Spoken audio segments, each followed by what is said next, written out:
नमस्कार दोस्तों, UP exam info में आप सबका एक बार फिर से हार्दिक स्वागत। दोस्तों, बहुत सारे अभ्यर्थियों ने बहुत सारे अपने डाउट पूछे हैं इस रिगार्ड में।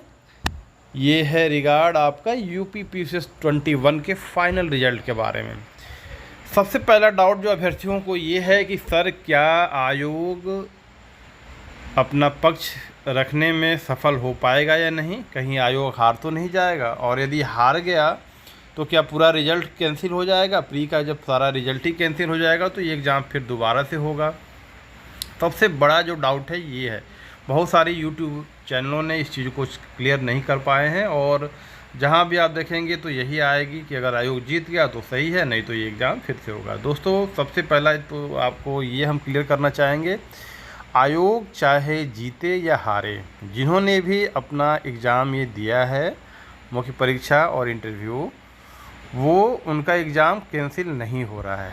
ये जो रिट पड़ी हुई है दोबारा और जो वर्डिक्ट आया है पिछली बार में सिंगल बेंच का हाई कोर्ट का, वो सिर्फ इसलिए है कि उसमें एक सर्विसमैन को 5% हॉरिजॉन्टल रिजर्वेशन देने के लिए है।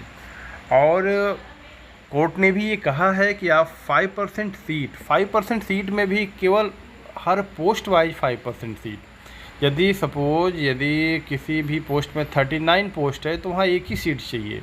अगर 40 होगा तो आपको 2 सीट होगा, यानी हर 20वां सीट आपको एक सर्विसमैन को देने के लिए कहा गया है। तो 5% हॉरिजॉन्टल जो रिजर्वेशन है, अगर ये देखा जाए 2021 के पीसीएस के रिगार्ड में, तो हार्डली 8 से 9 पोस्ट बनते हैं दोस्तों।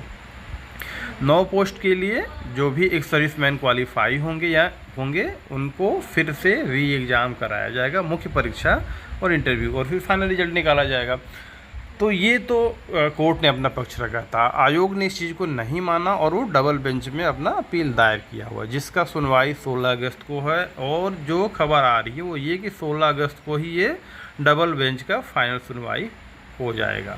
अब यहाँ 2 बातें निकल के आ रही हैं दोस्तों। अगर आयोग जीत जाता है तो फिर वो तुरंत रिजल्ट हड़बड़ी में अपना ये आउट करेगा। हड़बड़ी में क्या, इन द सेंस कि वो नहीं चाहेगा कि कोई सुप्रीम कोर्ट में सेल्फिट दायर कर दे, मतलब दूसरा पक्ष जो इस सर्विसमैन का है।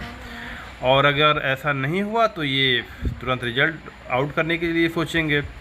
और अगर फिर से कहीं एक सर्विसमैन का जो लोग हैं जो इस चीज़ के पीछे हैं कि नहीं इनको मिलना चाहिए, तो वो लोग भी इतना पीछे तो नहीं हटेंगे, वो भी जाएंगे सुप्रीम कोर्ट में। तो ये बातें हैं दोनों पक्ष में से। अब ये बातें निकल के आ रही हैं कि चाहे कोई भी जीते हारे, सुप्रीम कोर्ट में ये केस जाने की पूरी उम्मीद है। तो इन सब चीज़ों को अगर आप देखेंगे, कैलकुलेट करेंगे पूरी ईमानदारी से, तो ऐसा लग रहा है कि 16 अगस्त के बाद ही बहुत जल्दी आपका ये रिज़ल्ट नहीं आने वाला है दोस्तों। क्योंकि चाहे किसी भी पक्ष की जीत हो, चाहे आयोग की या जो इस सर्विसमैन के जो याचिका करता है उनकी, ये दोनों पक्ष में से कोई एक ज़रूर सुप्रीम कोर्ट में जाएगा और फाइनल डिसीजन अब आपका ये सुप्रीम कोर्ट के हाथ में ही होने वाला है। तो थोड़ा सा ये बात निकल के जो आ रही है दोस्तों, ये कि 21 का फाइनल जो रिज़ल्ट है थोड़ा सा डिले होगा, बट ये भी मान के चलिए कि ये अगस्त महीने के लास्ट तक ये फाइनल रिज़ल्ट हो जाएगा। दोस्तों, बार बार लोगों ने पूछा है सर, क्या जो है इस एक सर्विसमैन को कितने सीट से मतलब माइनस हो जाएंगे? दोस्तों देखो, अगर इस सर्विसमैन को सीट देना भी पड़ा तो हर 9 पोस्ट की बात है दोस्तों, ओनली 9 पोस्ट माइनस होंगे। ये जो फाइनल रिजल्ट निकालेंगे उसमें से 9 पोस्ट कम करके निकालेंगे। इसमें कहीं किसी का कोई इधर उधर नहीं होने वाला है। इंटरव्यू के लिए एक पोस्ट पे 3 लोगों को बुलाया गया है। अगर ऐसा हुआ तो उतने लोग कम हो जाएंगे। ये बातें सामने आ रही है। और यदि आयोग फाइनली सुप्रीम कोर्ट में भी जाके जीत जाता है, डबल बेंच में भी जीत जाता है, तो वो अपने हिसाब से जो ऑलरेडी तयशुदा कार्यक्रम है उस हिसाब से जो रिजल्ट बन के तैयार है वो पब्लिश कर देगा। तो ये दोनों बातें निकल के सामने आ रही है दोस्तों। दोनों पक्ष का अपना अपना मत है, अपने अपने जगह पे सब लोग सही हैं और देखिए क्या होता है।